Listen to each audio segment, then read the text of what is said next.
All right, we're just going to review this little idea here that tends to be a little bit harder for people just because it feels a little different. So solving literal equations when you have two of the same variable. So what that means is, for example, this says solve for x. Now the problem is we have an x here and an x here. So which x are we solving for? Well, that is the question, actually the same x. So what we're going to do is get everything that has an x on one side of the equation.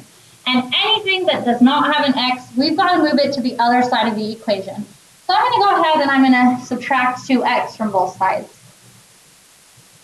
Now at least my x's are on the same side of the equation. So now over here, I still have minus 3 plus y is equal to, now on this side I have zx plus p minus 2x. Now once again, if something doesn't have an x, you need to get it to the other side of the equation. So our p doesn't have an x, so I'm going to use algebra to bring it to the other side. So now on this side of the equation, let's just write it all in order. We have negative p minus 3 plus y is equal to zx minus 2x.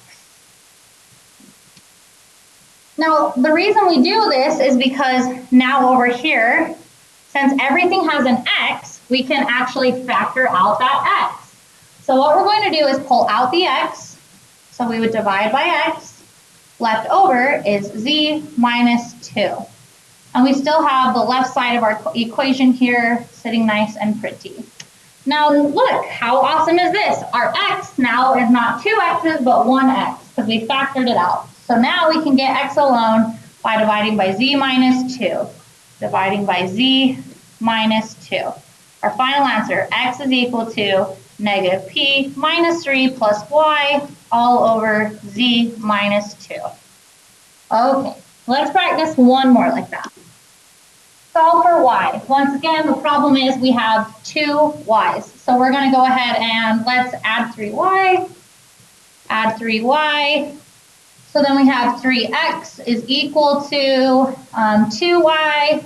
Uh-oh, those are already the same. Let me change this problem. We're going to actually fix this real quick. Stop. We're going to change this problem to, let's do dy. There we go. Okay, so once again, same thing. We need to get everything with a y to one side of the equation. So I'm going to add 3y. So then we have 3x is equal to zy plus 3y minus 7. Now anything that doesn't have a y needs to go to the other side. So I'm going to add 7. So 3x plus 7 equals zy plus 3y. And now remember, at this point, we can then factor out the variable y. So then divide by y. Left is z plus 3. And then we have 3x plus 7.